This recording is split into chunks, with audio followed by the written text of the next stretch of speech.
In the episode 19 and 68, I read stories related to dogs and cats, respectively, and discussed about Korea's general perception about the two of the most beloved animal companions. If you missed them, why not check them out? The link's in the description and at the corner of the screen. In short, Koreans traditionally much prefer dogs to cats. Dogs' faithful nature agreed well to the orderly Confucian value of the society, while cats' individualistic nature was deemed as the sign of pertinence. The image of cats have improved hugely over the past decade, but in the horror paranormal genre, cats still often take the role of the baddie that easily take grudge and look to take a revenge, while dogs would play the role of the ever faithful that would protect their masters. So, in this mashup of cats and dogs stories, the emphasis is definitely more on cats. But in most of them, it is the human that induced the cat's revenge by abusing cats in the first place. For animal lovers among my listeners, I'll give a pre-warning for the stories that includes the description of animal abuse. So, here are 6 allegedly true weird and scary stories about cats and dogs. As always, handpicked, translated and narrated by your host, Anthony.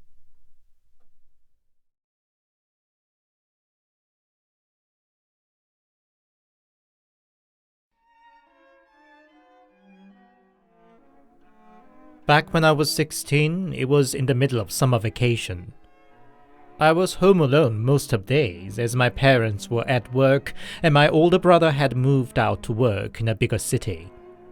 Naturally, my home became the gathering den of me and my friends.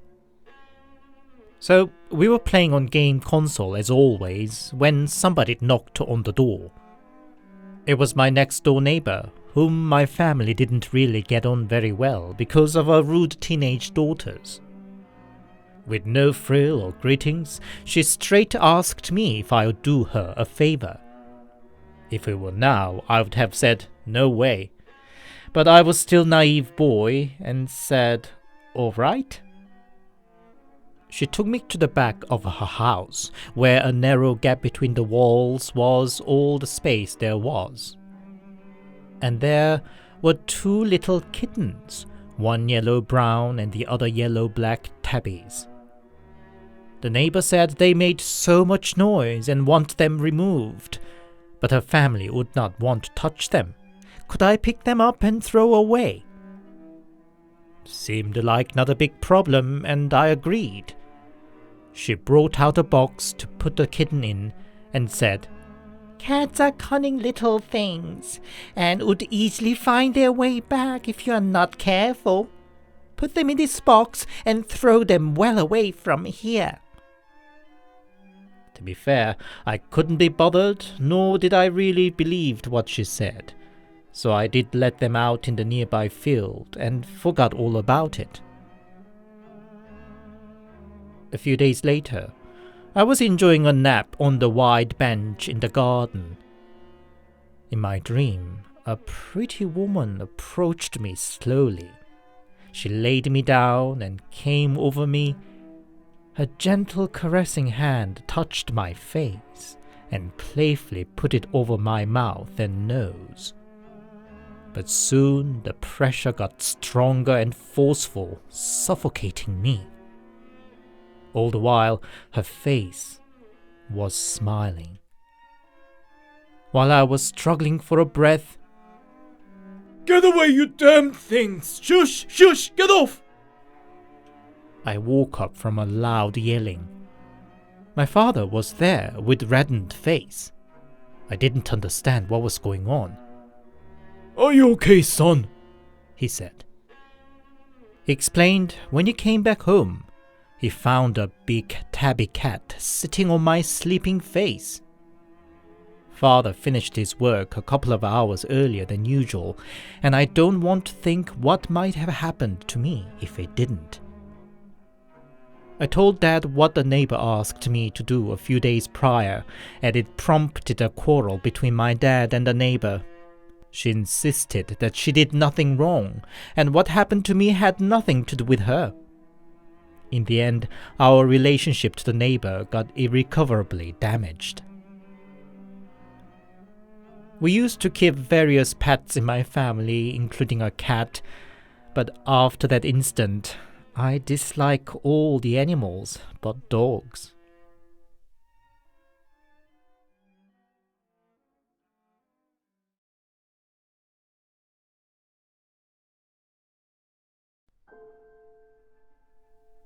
The mother of my mom's friend, I'll just call her Grandma here for convenience, was a natural animal lover.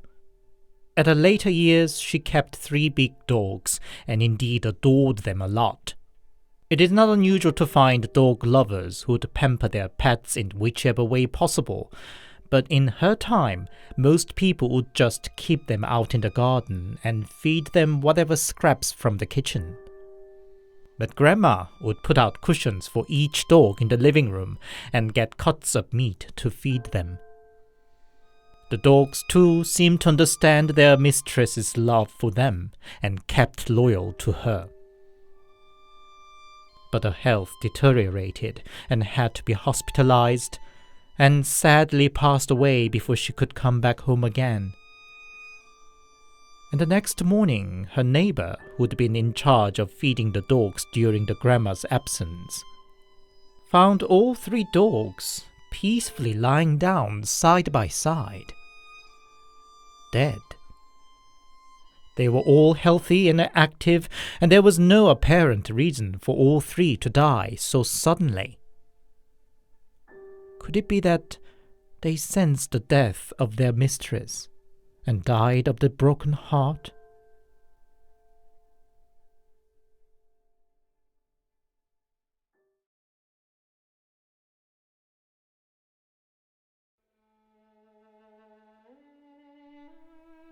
I don't believe in ghosts, nor I have any spiritual power.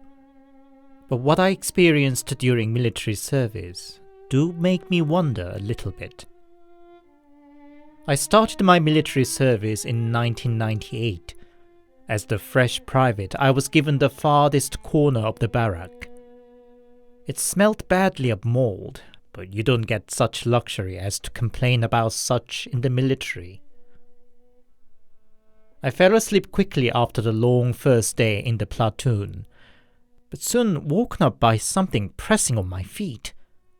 I assumed it might be a senior soldier, so I stood up and shouted out my rank and name. "Private Chair!" But there was nobody by my feet. I was just shouted at for waking up all the others. Problem was, I kept getting disturbed in the similar way repeatedly in the following days. A week passed, and I felt once again the pressure on my legs. I opened my eyes to look down, and there were 3 kids looking straight back at me, holding on my legs. My feet were under the locker, and it was pitch dark, yet I could clearly see the outlines of the kids. What terrified me the most were their eyes. Those glowing yellow eyes were not that of a human. They giggled among themselves, holding tight on my legs. I screamed and shook my legs, but they didn't let go. Only their laughter got louder, whatever they found so amusing. I cried, screamed, shook, and flung about out of mind. When I got around, a senior soldier was shaking me to wake up. All the others were up, too, looking at me worrisomely. Even after I woke up, I could not stop tears and shivers. The most senior soldier said, "Let him sleep next to me for tonight. Turn off the light before the orderly officer notices." I could not sleep another blink the whole night, of course. Next day, a senior soldier took me to the side and said he too saw them when he was the newbie.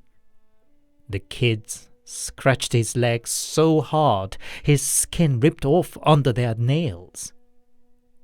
He wasn't the only one either. There were at least a few more in the platoon who had similar experience when they were fresh and slept in that corner. One of them even fainted, but officers simply took it as him being bullied by other soldiers, which led to the dreaded platoon-wide inspection. So, there was no other way than enjoy it till another newbie come to the platoon and take over my corner, as no senior soldier was willing to bring the case to the officers again. Every night was a nightmare for me since then. I would wake up even from slightest noise, and would frequent the toilet just to get away from the corner. Nevertheless, I had to face the kids a few times more. I told myself it was all but a dream, but it made the experience no less frightening. Those 6 glowing yellow eyes looking back at me in the dark. It took another 2 months before another newbie private arrived. It may sound selfish, but I was so glad that I could finally escape the dreaded corner spot. But right on that first night, the newbie was found by the night watch, totally passed out with forms in his mouth. It was reported to the officers, and they wanted to drive it as another case of bullying, but the most seniors spoke out this time. "Haven't we been telling you multiple times? There is something about that corner. Or do you really think we are all lying?" Soon other soldiers chimed in with their own experiences, and it all led to the kids with yellow eyes with creepy giggles. Following day, we were ordered to dig up the floor of the corner. It didn't take long before we found it. There were 3 dead kittens buried under the cement. The bodies were rotten down to the bones, but it wasn't difficult to recognize that they were cats. The barrack was built 2 years prior, and they might have overseen the kittens there and poured the cement over. So, were those kids the dead kittens? An officer took them out and ordered to bury them in a sunny spot. He even got 3 fish and milk from the canteen and offered it to their tomb. Nobody saw the yellow-eyed kids again in the barrack. Either they finally found peace, or simply because we changed the layout and put the TV in that corner, I'm not sure. I must say, I still hate to look into cats' eyes. It brings me back those terrifying nights.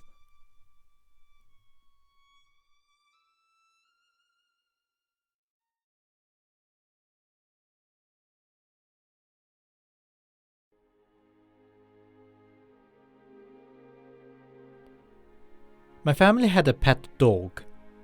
My aunt brought her to us as a puppy that barely weaned off. A mixed dog with a small body, round bright eyes, and full bush tail. Citing the tiny frame and big round eyes, Mom used to insist the dog must have a Chihuahua in her blood. But well, we didn't really care anyway. Popo, as we named the dog, was so smart. It didn't take more than 2 months before she was potty trained and followed a simple command such as po. Popo became easily our favorite, especially of Mom's. But when she turned 3, well, I can only say things just clicked in the bad way that night. Dad forgot to close the front door, and uncharacteristically, Popo ran right outside. Our house was cul-de-sac and usually had very few cars ever passing in front of it. But right that moment, a delivery van was speeding through, hitting our dog. Time passed, and one night I had a dream of Popo running in through the front door. I ran towards, barefooted, shouting, "Mom, Mom! Popo is home! Come out, Mom!" Popo played with me in my arms a while before she hopped outside again. I woke up while I was still calling for Mom to come out. The following morning, I told Mom about the dream. She seemed surprised and told me she too saw Popo in her dream the previous night. Just like in my dream, Popo ran in through the front door. Mom ran to meet her saying, "You came, Popo! Did you miss Mom? Mom missed you too." Popo then backflipped and changed into a woman dressed in a white morning dress. She then politely bowed to Mom and went away. We then realized it was exactly a year to date from the day we lost Popo. Mom used to jokingly say that Popo was so smart that she must have been a human in the previous life. Maybe Mom was right after all.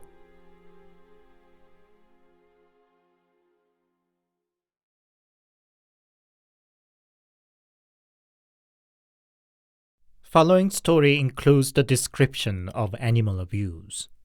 Viewer discretion is advised.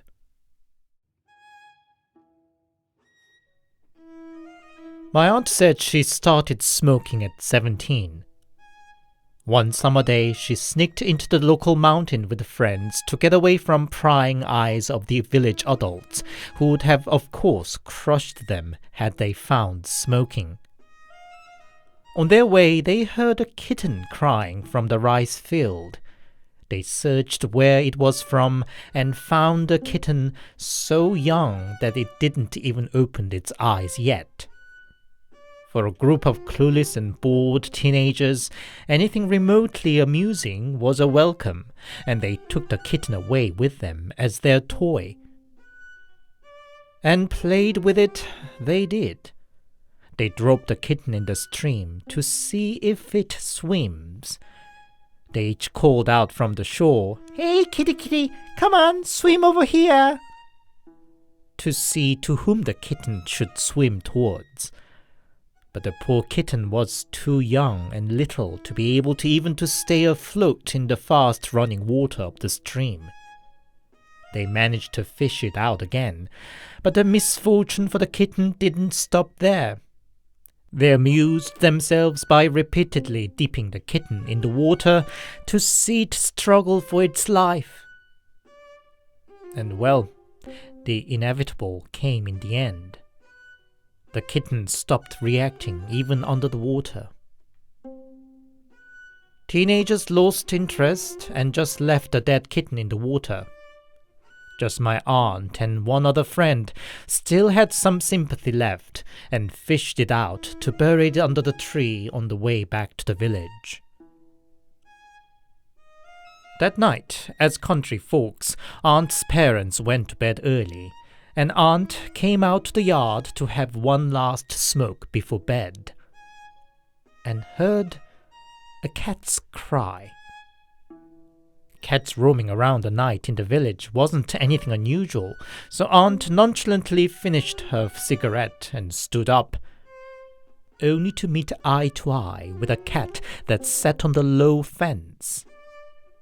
And it looked just like the one she and her gang killed earlier in the day. The cat screeched like a cat in a heat.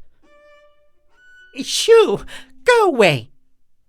Aunt waved it away, but the cat didn't even flinch. "Could this be the mother of the kitten we killed today? Well, at least I buried its body. What can she do?" Aunt thought and just went back to bed. Following day, she had a plan to gather up at one of her gang's place after school. Her parents were supposed to be away for the night, and they were planning to have a night with the drinks and smokes. But, well, turned out the friend's parents cancelled their plan, and their night of freedom and mischief was not to be. Aunt had to go back home. By then the last local shuttle bus had already left, and she had no other option but walk about 30 minutes away back home. And when she reached the bridge to her village, a sudden loud cat cry startled her. She again thought it might be the same cat, the mother of the dead kitten. So a cat can lament for her young too, Aunt thought. But what could it do? In the morning she woke up to a terrible scene of mess. Her mom was dragging out dead hens and chicks out of the coop. "What happened?" Aunt said. "It's the cats. They killed and degutted all the hens and even killed a little goat. Never seen it so bad," her mom said. But that wasn't the last instant. Whenever they got the new chicks and hens in the coop, they were found dead without a fail. Aunt's parents tried to catch the culprit with a trap and baits, but in vain. Strange thing was, they were the only household in the whole village with a repeated cat invasion, and they didn't even once heard a cackle from chickens. Just a quiet scene of massacre in the morning. In the end, Aunt's parents stopped bothering to keep chickens or any little animal in the house. My aunt still believes that was the revenge of the angry mom cat and a karma for killing the kitten.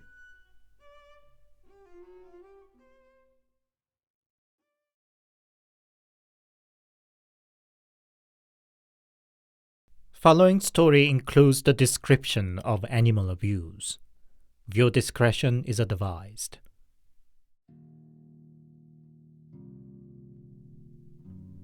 In many smaller military bases, they used to keep a big barrel at the back of the mess hall to put the leftovers and disposed food before it was taken away. So it was the same in the base I served in. It naturally attracted numerous animals, raccoon dogs, crows, and flocks of other kinds of birds. But the king of this weird ecosystem were cats. And these cats were nothing like the cutie fluffy things you may think of from the cat videos. They were wild, mean, and huge. Living on high-calorie, high-sodium military food, they got all puffy and fat. And the king of the kings in this lot was a big brown tabby, whom the soldiers nicknamed as the boss. He was not only huge, but so fat that his legs were almost invisible, buried under the flowing belly. Imagine a big furry legless creature crawling down the hill like a snake whenever there was a new barrel full of food. Anyway, when I was still at a newbie private, my base won at a certain event, and a quarter of the soldiers got a prize vacation, leaving the base short of a hand, especially at its kitchen. And I was called in to the kitchen as a backup hand. The most senior soldier in the kitchen, Sergeant Che, was notorious for his bad temper. I hear he actually started his service as an artilleryman, but was kicked out to the kitchen for continued mistakes and failing in his task. Fortunately, he could cook, and established himself comfortably there. Indeed, so comfortable that he became a bully. Nothing but a private, I tried my best not to go against his famous temper. While I was sweating, jumping around the unfamiliar tasks, the sergeant was flipping through the newspapers, not giving a flip to my struggle. But when I was controlling the fire at the stove, Sergeant Che came over to me. I froze, fearing if I did something wrong, but he just stepped past me and reached inside a smoke duct above the stove. "Are you looking for something, Sergeant?" I asked. "Mind your own business, motherfucker," was his reply. What he took out was a chunk of meat. He had created a chunk of ham using the smoke from the duct. The meat he stole from the ration meant for all the soldiers. And not just one. I later found out there were good 20 or so chunks hidden in the duct. He nonchalantly sliced a piece from his ham and spit it between munching. Don't even think to touch them. I mark how much I've eaten. Next day, the exhausting routine at the kitchen began again from the crack of dawn. Sergeant Che lazily yawned and said to me, Oi, I feel like some fried rice. Whip it up with the egg and my ham. On top of preparing breakfast for hundreds of soldiers, a special order of fresh fried rice for a shitty sergeant. F my life. Mumbling in my mind, I fired up the stove. When something fell on it. It was Sergeant Che's ham, with bite marks all over. Something clearly had gnawed at it. Che's eyes got wide. He pushed me aside and pushed his arm through the smoke duct.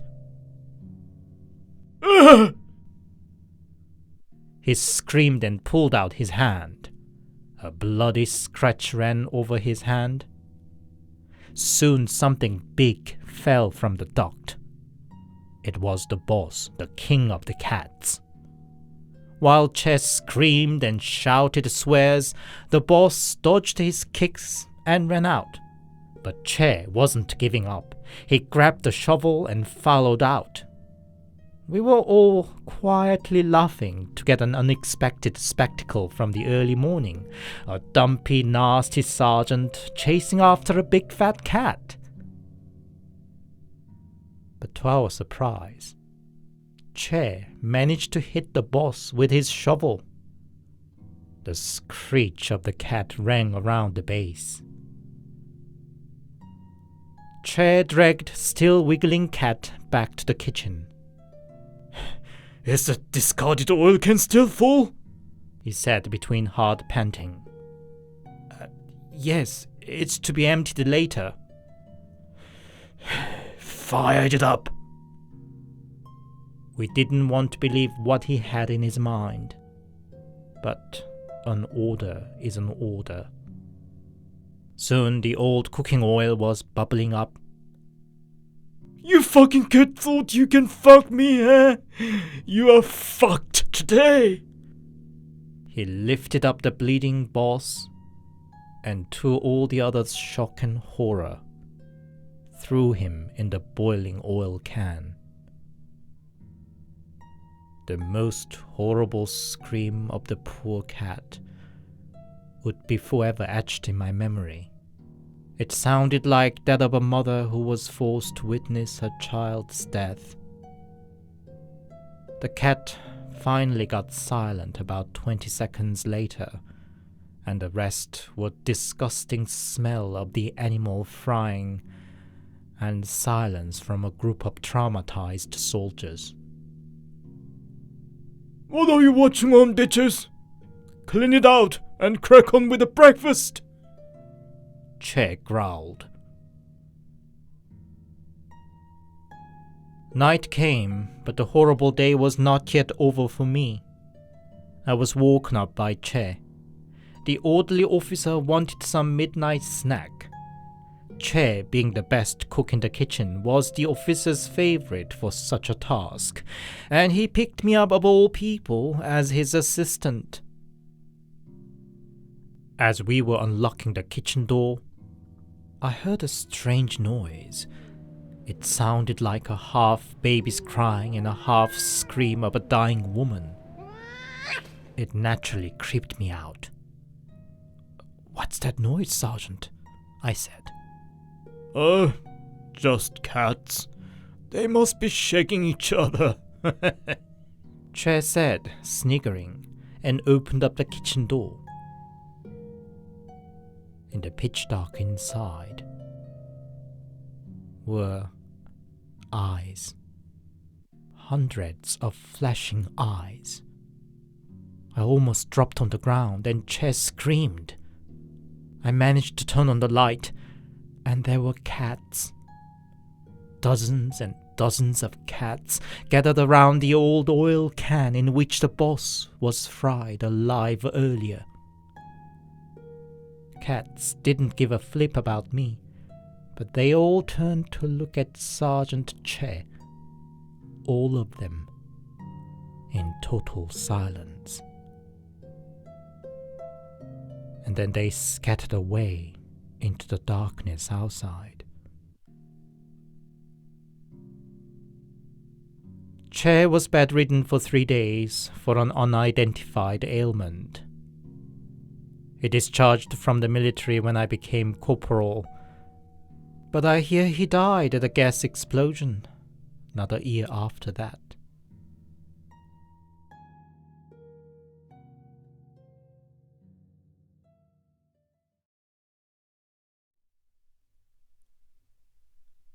Hi, it's Anthony here, and thank you very much for listening. I hope you enjoyed today's stories.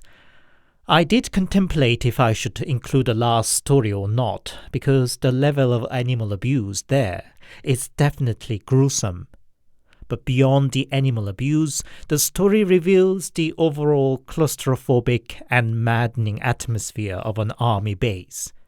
People are often mistreated and abused in the military, and in that particular story, it just spilled over to the poor cat too. I hope you could read between the lines beyond the shock value. I'm yet to find a Korean story where a dog plays the baddie. In the Western culture, there's at least such a creature as a hellhound. As a cat person, I demand a fairer representation for cats.